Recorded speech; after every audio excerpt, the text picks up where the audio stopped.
jménem War Brothers vás zdravím u dalších mini otázek.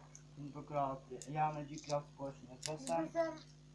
A ptal se Vex a no, já nevím, co bych měl ještě říct, můžeš začít. Tak začneme od první otázky. V které jste třídě, kluci? 19. A začneme druhou. Jaký typ telefonu byste chtěli? Samsung. Samsung Galaxy 6. Dobře, tak třetí otázka. Můžeme na vás sehnat kontakt nebo tak? Něco? Jaký kontakt? Číslo nebo Já své číslo ještě neznám, protože spojení? jsem to ještě neviděl. Jakoby nevím, na které to mám napsané. Já znám jenom svůj PIN, který to, ale číslo fakt na sebe neznám. Aby byste nikdy nesehnali číslo, protože moji přátelé nedávají jenom tak některým čísla moje. Takže dobře. Máte Instagram nebo nějaké sociální sítě? Facebook. E-mail. A kolik jich máte? E-mailu? Zhruba.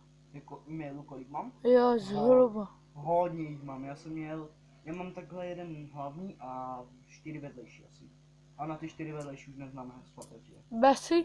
Facebook 1. Takže čtvrtá otázka a to bude asi předposlední. Co byste udělali, kdyby tu byla zombie apokalypsa?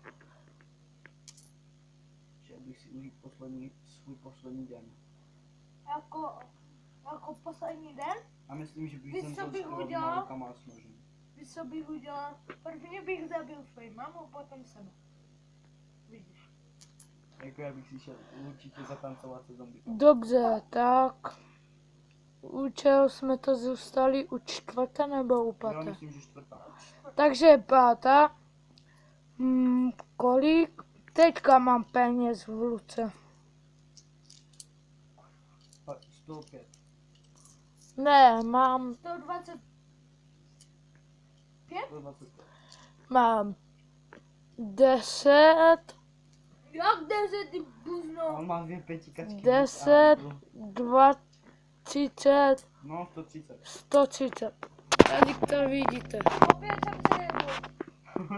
Zase. Dejte si facku, oba dva. Ale jako ty máš... No. Pojď. Au! Ok, hrajem. Ne, jedem dál. Tak. Šestá otázka. Proč máš mezi nohama tele? Asi tak. Protože jsem kluk. Abych mohl píchat holky. A abych mohl udělat děti. Takže toto je konec videa. Čau.